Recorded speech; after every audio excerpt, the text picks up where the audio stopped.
C'est une bande dessinée qui nous entraîne dans l'univers des pêcheurs africains confrontés à la surpêche industrielle et à la pollution. Les poissons, eux, ne pleurent pas est une œuvre illustrée par Jean-Denis Pendant. Son auteur, le scénariste Laurent Galandon, nous a rejoint sur ce plateau. Bonjour et Bonjour. Merci d'être avec nous. Votre BD se déroule en Gambie. On y suit un adolescent, Ismaila, dont la famille lutte pour survivre face à une entreprise chinoise, Silverlead, qui s'accapare la pêche locale. Son père est pêcheur. Pourquoi avoir choisi de raconter cette lutte inégale entre un géant industriel et les pêcheurs d'un petit village ?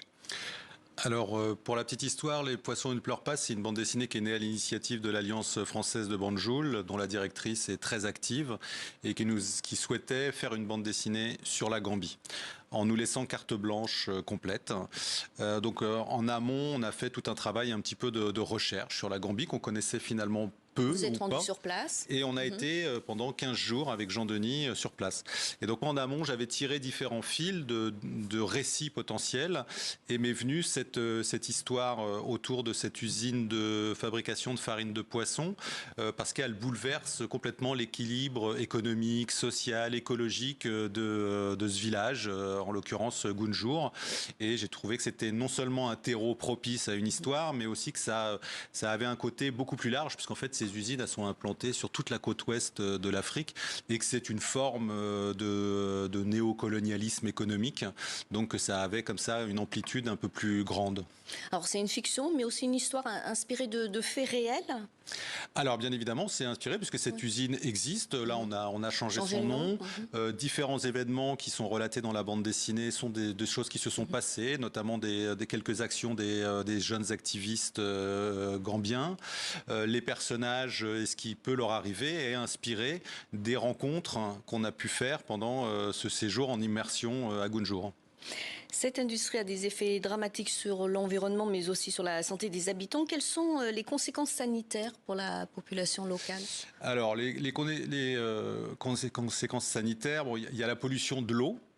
Essentiellement. Après, il y a les odeurs qui se déploient à travers toute la ville. Alors, pour être tout à fait honnête, nous, quand on y a été, on ne les a pas senties, ces odeurs, mais c'est des histoires de chance du vent, de niveau de productivité de l'usine à certains moments. Donc ça a des vrais impacts. Mais ce qu'on constate plus, c'est l'impact écologique, touristique, social, les gens qui n'arrivent plus à vivre de leur économie parce que tout est mangé par cette ogresse qu'est l'usine. Et justement, il y a un dilemme pour les habitants. Il faut bien trouver un emploi, alors ils sont partagés. Oui, comme souvent dans ce genre de situation, dans un premier temps, quand cette usine s'est implantée, on a promis beaucoup de choses aux habitants, des infrastructures, etc. Bien évidemment, ça ne s'est fait que très partiellement. Et donc certains ont trouvé du travail, mais beaucoup d'autres en subissent les effets collatéraux, qui sont ceux qu'on évoque à travers l'histoire de nos personnages. On voit aussi une prise de conscience des dangers. La jeunesse militante, c'est ça l'espoir.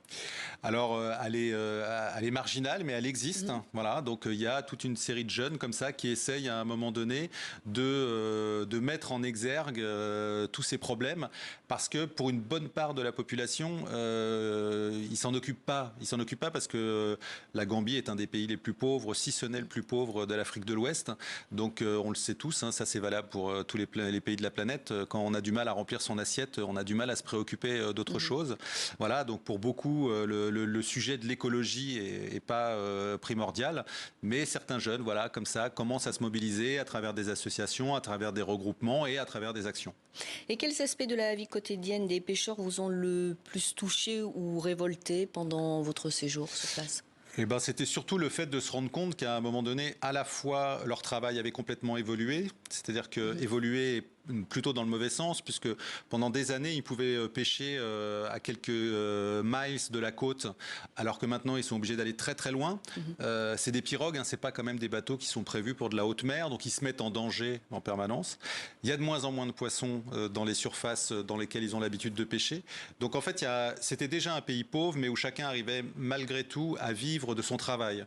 Et là, aujourd'hui, de par l'implantation de cette usine et de la surpêche en mer et des bateaux qui rentrent dans des zones territoriales maritimes auxquelles ils n'ont normalement pas accès, eh ben, ces gens-là ne peuvent pas vivre de leur travail. Et tout ça a un effet qui se décline, puisqu'en fait, derrière, c'était aussi le travail des femmes, notamment sur tous les séchoirs, les choses comme ça, de la commercialisation du poisson.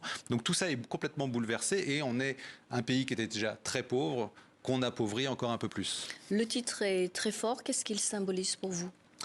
Alors le titre, il renvoie à différentes choses, c'est-à-dire qu'en fait c'est cette souffrance qu'on ne voit pas finalement. Alors j'ai déjà traité dans d'autres livres de la souffrance animale, donc c'est un sujet qui m'interpelle parce qu'en fait quand on commence à laisser souffrir les animaux, en fait on fait souffrir les hommes et quand les hommes souffrent, ils font souffrir les animaux. Enfin c'est un cercle vicieux. Et ben là les poissons eux ne pleurent pas, c'est-à-dire que ça ne veut pas dire qu'ils souffrent pas et que donc du coup les hommes ne souffrent pas aussi. La BD est aussi très esthétique, avec un beau travail sur les couleurs et les ambiances maritimes. Comment s'est déroulée la collaboration avec Jean-Denis Pendan ? Vous aviez une vision commune dès le départ ? Oui, alors Jean-Denis, c'est déjà le deuxième livre qu'on faisait ensemble, parce qu'on avait fait un autre album qui s'appelait Fake Story, d'après le roman de Douglas Burrow il y a quelques années. Donc on savait qu'on était sur la même méthode de travail. Par ailleurs, je connaissais, comme beaucoup de gens, le travail de Jean-Denis, qui lui avait déjà pratiqué l'Afrique. Donc il avait déjà toute cette sensibilité à ces pays que moi je découvrais pour le coup, pour y aller pour la première fois. Et donc on s'est vraiment, c'est aussi l'intérêt de ce genre d'ouvrage, je crois, c'est d'être en immersion à un moment donné auprès des gens, donc d'attraper non seulement les atmosphères, les sons, mais aussi toutes les ambiances lumineuses. On a fait aussi tout un travail photographique pour ramener de la documentation. Donc voilà, on avait toute cette matière, puis après, c'est notre petite sauce à tous les deux qu'on maîtrise bien maintenant.